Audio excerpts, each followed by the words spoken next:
శ్రీమాత్రే నమ. జై గురు దత్తాత్రేయ నమ. ఈ వీడియోలో మనం ధనుసు రాశి వారికి డిసెంబర్ 2 నుంచి 29వ తారీఖు మధ్యలో మకర రాశిలో ప్రవేశించబోతున్నటువంటి శుక్రగ్రహ సంచారం ఈ ధనుసు రాశి వారి మీద ఎటువంటి ప్రభావాన్ని చూపబోతుంది అని పరిశీలించినప్పుడు జాతకుడికి ఒక విధంగా కుటుంబపరమైనటువంటి సంతోషాన్ని ఆనందాన్ని కలిగించే అవకాశం ఉంది. కుటుంబంలో ఏదో ఒక శుభ కార్యక్రమం, అది వివాహ వేడుక, నిశ్చితార్థమా, పుట్టినరోజు సందర్భంగా ఏదో ఒక ఫంక్షను మీ కుటుంబంలో చాలా అట్టహాసంగా చాలా గ్రాండ్గా జరిగే అవకాశం ఉంది.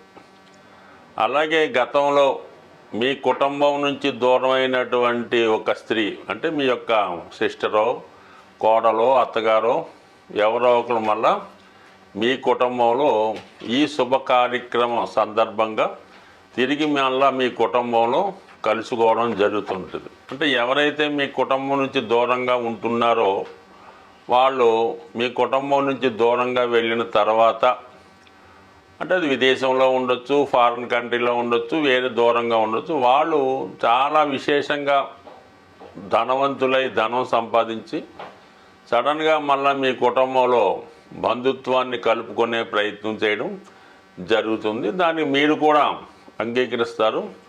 ఈ కారణంతో వాళ్ళు మీకు మీ కుటుంబానికి విలువైనటువంటి కానుకలు ఇవ్వడం, పరస్పరం స్త్రీల అనురాగాన్ని పంచుకోవడం జరిగే అవకాశం ఉంది. ఇది ఈ రాశిలో ఉన్నటువంటి మగవారి కన్నా స్త్రీలకు ఎక్కువ సంతోషదాయకంగా ఆనందదాయకంగా ఉండే అవకాశం ఉండదు. అలాగే కుటుంబంలో జరగవలసినటువంటి వేడుకకి మీరు మీ యొక్క స్థాయిని మించి ధనాన్ని ఖర్చు పెట్టడం జరుగుతుంది. చిన్నదన్నా పెద్దదన్నా ఏదన్నా అవ్వచ్చు, మొత్తం మీద ఆర్థిక పరంగా మీరు ఎక్కువ ధనాన్ని వ్యయం చేయడం, ఈ ఖర్చు లేదంటే ఈ వేడుక 10 మంది దృష్టిలో ఆకర్షించబడి మీ యొక్క నేమ్ అండ్ ఫేమ్ పెరగడం జరుగుతూ ఉంటుంది. అంటే సాధారణంగా ఈ ధనుసు రాశి వారు ఏదైనా ఒక కార్యక్రమం చేపట్టినప్పుడు తన ఐడెంటిటీ ఉండే విధంగా ఖర్చు పెడతా ఉంటారు అన్నమాట. సో అది ఏదైనా ఒక వాహనం కొన్న, ఖరీదైన వాహనం కొనడం, వాళ్ళు చాలా సందర్భాల్లో ఈ ధనుసు రాశి వారు, అంటే ఇది అందరూ విషయంలో కాదు, సొసైటీలో వారి యొక్క పలుకుబడి పెంచుకోవడానికి ఏదన్నా ఒక బార్కి వెళ్ళినప్పుడు, ఫంక్షన్కి వెళ్ళినప్పుడు ఖరీదైనటువంటి మద్యాన్ని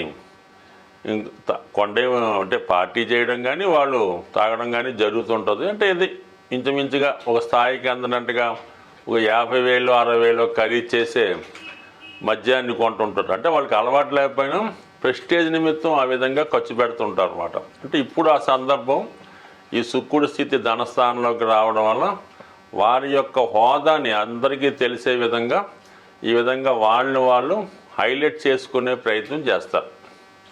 దాని తర్వాత ఏంటంటే మరి లాభాధిపతిగా ధనస్థానం కాబట్టి ఓకే, ఇప్పుడు అనుకున్నవన్నీ జరుగుతాయి, దూరమైన మిత్రులు కలుసుకుంటారు, ఫారెన్ మనీ వస్తుంది.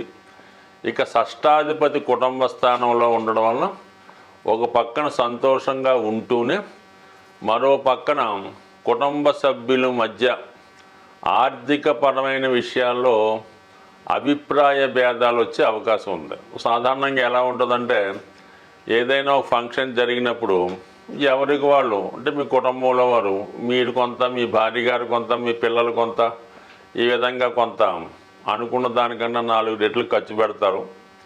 తీరా ఈ ఫంక్షన్ అయిన తర్వాత ఏవో కొన్ని బిల్లులు వాళ్ళకి ఇవ్వాల్సినవి వీళ్ళకి ఇవ్వాల్సినవి ఉంటాయి కదా, అప్పుడు స్టార్ట్ అవుతుందన్నమాట ఈ ఫైనాన్షియల్ ప్రాబ్లమ్స్లో ఉన్నటువంటి డిస్ప్యూట్స్. సో ఆ విధంగా ఆర్థిక పరమైన విభేదాలు వచ్చే అవకాశం ఉంది ఇదే సమయంలో. సో దాన్ని బట్టి ఏం చేస్తారంటే మీరు ఎంతో కొంత బడ్జెట్ వేసుకొని ఆ విధంగా ఖర్చు పెట్టుకుంటే చాలా వరకు ఓకే. ఏమాత్రం బడ్జెట్ చేసినా దీని ప్రభావం చాలా కాలం మీ మీద ఉంటుంది.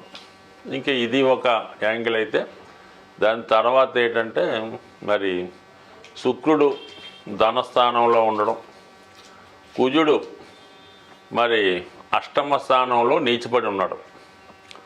సో ఎప్పుడైతే కుజుడు నీచపడి ఉన్నాడో అష్టమ స్థానంలో జాతకుడు రహస్యంగా కొన్ని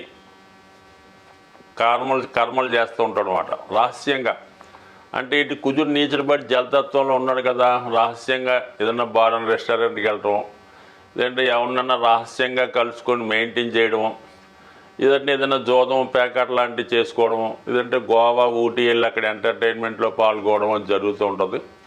ఈ శుక్రుడు కుటుంబ స్థానంలో ఉండి అష్టమంలో ఉన్నటువంటి కుజుడితో నీచ కుజుడితో చూడబడటం వల్ల జాతకుడు ఈ సమయంలో ఏదో ఒక అక్రమ రిలేషన్ పెట్టుకునే అవకాశం ఉంది. సో దానివలన జాతకుడు నేమ్ అండ్ ఫేమ్ పాడవడం, సంఘంలో సొసైటీలో అతని పేరు పోగొట్టుకునే విధంగా ఉండే అవకాశం ఉంది. కాబట్టి ఎట్టి పరిస్థితుల్లో కూడా జాతకుడు మరి స్త్రీలతో ఎటువంటి పరిచయాలు పెట్టుకున్నా కూడా అపకీర్తి పొందే అవకాశం ఉంది. స్వస్తి. శ్రీమాత్రే నమ. జీవితంలో ఒక జాతకుడు కానీ జాతకరాలు కానీ వాళ్ళ యొక్క సౌందర్యం, ఆకర్షణ, అందం, ప్రేమ ఇవన్నీ జీవితంలో కలగాలన్నా, ఆఖరికి ఒక జాతకుడు శుభ్రమైనటువంటి వస్త్రాలు ధరించాలన్నా, ఒక మంచి భోజనం చెయ్యాలన్నా, అలాగే మంచి వాహనం కొనుక్కోవాలన్నా, ముఖ్యంగా వివాహ జీవితం ఎటువంటి ఇబ్బందులు లేకుండా సౌకర్యంగా ఉండాలన్నా శుక్రగ్రహ అనుగ్రహం తప్పనిసరి. అంటే శుక్రుడు కలల కారకుడు, అలాగే జాతకుడి యొక్క బలహీనతలకి పతనానికి కూడా కారణం అవుతూ ఉంటాడు. ముఖ్యంగా వ్యసనాలకి శుక్రగ్రహ కారణం అవుతూ ఉంటుంది. అంటే రాక్షస గురువు కాబట్టి శుక్రాచార్యుల వారు ఇటువంటి వాటికి ఎంకరేజ్ చేస్తుంటారు అన్నమాట శుక్రుడి రూపంలో. అంటే స్త్రీ వ్యామోహం, అలాగే తాగుడు లాంటివి, మరి జోదం, దొంగతనాలు, హత్యలు, రేపులు, వీటికి కూడా ఈ శుక్రుడు వివిధ పాపగ్రహాలతో కలిసి ఉన్నప్పుడు, చంద్రుడు కూడా బలహీనమైనప్పుడు జరుగుతూ ఉంటాయి. అంటే శుక్రుడు సాక్షాత్తు లక్ష్మీ స్వరూపం లాంటిది అనుకుందాం. అంటే శుక్రుని యొక్క అధిదేవత లక్ష్మీ అమ్మవారు. అంటే లక్ష్మీ అమ్మవారి యొక్క అనుగ్రహం కావాలంటే జాతకుడి యొక్క జన్మజాతకంలో శుక్రుడు ఎటువంటి కళంకం లేకుండా ప్యూర్గా సింగిల్గా శుభగ్రహ స్థానంలో ఉంటే జాతకుడికి అదృష్టం వరించడం జరుగుతుంది. శుక్రుడు ఎటువంటి పాపగ్రహంతో కలిసినా ఆ గ్రహ కారకత్వాల ద్వారా జాతకుడు పతనం అవ్వడం జరుగుతూ ఉంటుంది. శుక్రుని యొక్క అనుగ్రహం కావాలంటే జాతకుడు లక్ష్మీ అనుగ్రహాన్ని పొందవలసి ఉంటుంది. అది పొందాలంటే జాతకుడు స్త్రీలతో గౌరవప్రదంగా వ్యవహరించాలి, భార్యని భార్యగా గౌరవించాలి, తల్లిని తల్లిగా గౌరవించాలి, ఇతర స్త్రీలను కూడా తల్లితో సమానంగా చూడాలి.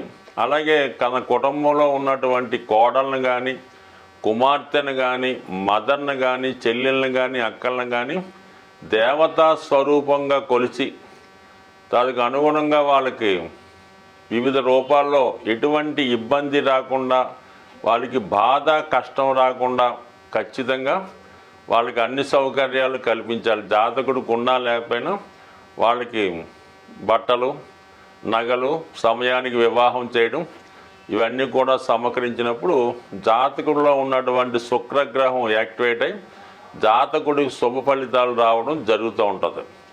ఒకవేళ మీ కుటుంబంలో మీరు ఎంత ఉన్నత స్థాయిలో ఉన్నా మీ కుటుంబంలో ఉన్నటువంటి స్త్రీలకి ఎంత సౌకర్యంగా చూసినా మీ సిస్టర్కో, మీ అక్కగారికో, మీ కుమార్తెకో సమయానికి వివాహం చేయకుండా ఉంటే అది కన్యశాపం అనే ఒక శాపం తగులుతూ ఉంటుంది. అంటే ఇది శుక్రగ్రహ ఆగ్రహానికి గురవడం జరుగుతూ ఉంటుంది.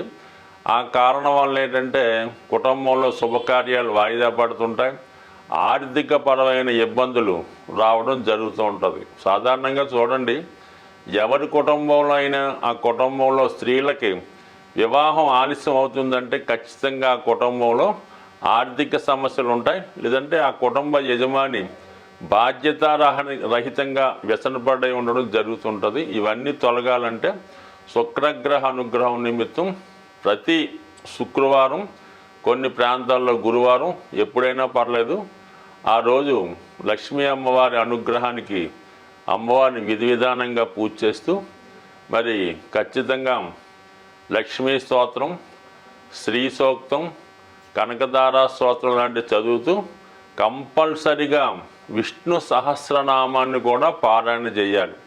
ఎప్పుడైనా సరే లక్ష్మీ అనుగ్రహం కావాలంటే విష్ణుమూర్తి అనుగ్రహం తప్పకుండా ఉండవలసిందే. అది లేకుండా కేవలం లక్ష్మీ అమ్మవారిని పూజిస్తూ లక్ష్మీ స్తోత్రం చదివినంత మాత్రాన లక్ష్మీదేవి అనుగ్రహం ఎట్టి పరిస్థితుల్లో కూడా వచ్చే అవకాశం లేదు. కేవలం వెంకటేశ్వర స్వామిని ఆరాధించడం వల్లే మీకు పద్మావతి అమ్మవారి అనుగ్రహం లభిస్తుంది. ఈ చిన్న టెక్నిక్ గమనించండి, ఆ విధంగా వెళ్ళండి. దాంతోపాటు శుక్రునికి అనుకూలమైనటువంటి వజ్రాన్ని ధరించడం వల్ల, అది చాలా ఖరీదైంది, ధరించలేని వారు స్ఫటికమాలని ధరించడం వల్ల జాతకుడికి లక్ష్మి అనుగ్రహం కలుగుతుంది. అతనిలో ఉన్నటువంటి బలహీనతలు తొలగి, అంటే ఏదైనా స్త్రీ వీక్నెస్, ఇంకో బలహీనత ఉంటే దాని నుంచి బయటపడే విధంగా ఈ స్ఫటికమాల అతనికి సహకారపడుతుంది. అలాగే అనుకూలం ఉన్నవాళ్ళు స్ఫటికంతో తయారు చేసినటువంటి శివలింగాన్ని, చిన్నది 1 ఇంచి 2 ఇంచుల పరిణామంలో కానీ, స్ఫటికంతో చేసినటువంటి శ్రీచక్రాన్ని కానీ మీ పూజా మందిరంలో నిత్యం పూజించుకోవడం వల్ల ఖచ్చితంగా మీ యొక్క ఆర్థికపరమైన సమస్యలు, కుటుంబంలో ఉన్నటువంటి వివాహపరమైన సమస్యలు, స్త్రీ దోషం, స్త్రీకి ఉన్నటువంటి శాపం కానీ, స్త్రీ శాపం కానీ, మాతృశాపం కానీ తొలగి ఆ కుటుంబం ఖచ్చితంగా మరి చక్కగా లక్ష్మీ కళతో మంచి నేమ్తో ఉండే అవకాశం ఉంది. బట్ ఏదైనా ఖచ్చితంగా మాత్రం శుక్రగ్రహ అనుగ్రహం కావాలంటే స్త్రీలని గౌరవించవలసిందే. స్వస్తి.